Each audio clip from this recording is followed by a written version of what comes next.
This month's Best of the Book Club recommendation is a title the group read back in 2013. It's a dystopian classic which in the year since its publication in 1953 has been occasionally banned and censored, most notably in schools in the United States. Yet when the New York Public Library revealed its most borrowed books ever last year, this title was number 7 on the list. It's Fahrenheit 451 by Ray Bradbury.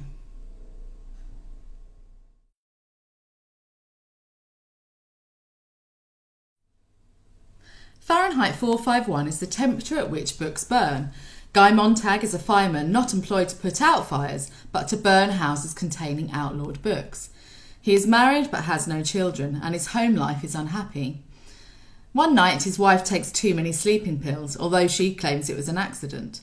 After getting her stomach pumped, Mildred is as good as new and settles back into her addiction of watching wall-to-wall television. For her and her friends, the fantasy world negates somewhat the pain and emptiness of the real world. One evening, when returning home from work, Montag meets his new neighbour, a teenage girl named Clarice, whose free-thinking ideals and liberating spirit cause him to examine his life and his own perceived happiness. She asks him if he ever reads any of the books that he burns.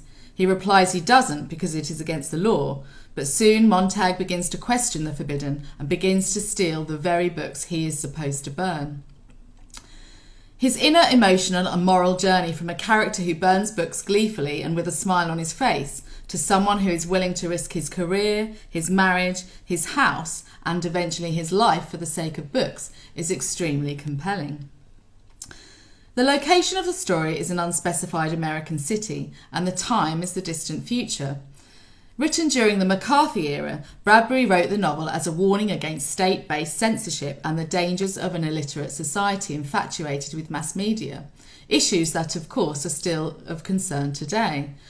Although Bradbury takes it to the extreme, describing those who read as good and those who watch TV as bad. The book club found Fahrenheit 451 to be as startling and poetic. It's just as memorable for its imagery as its ideas.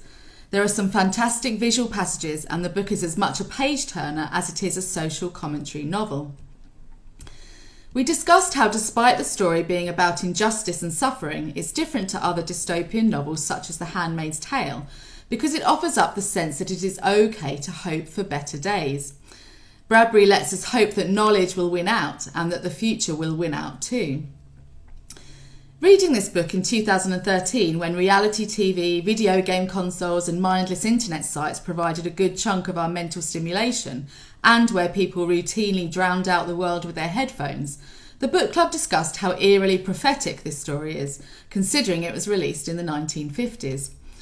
As a society, do we increasingly see the world as Bradbury saw it, with people sitting in front of screens, absorbed by meaningless entertainment, without purpose or fulfilment, losing their ability to talk to each other?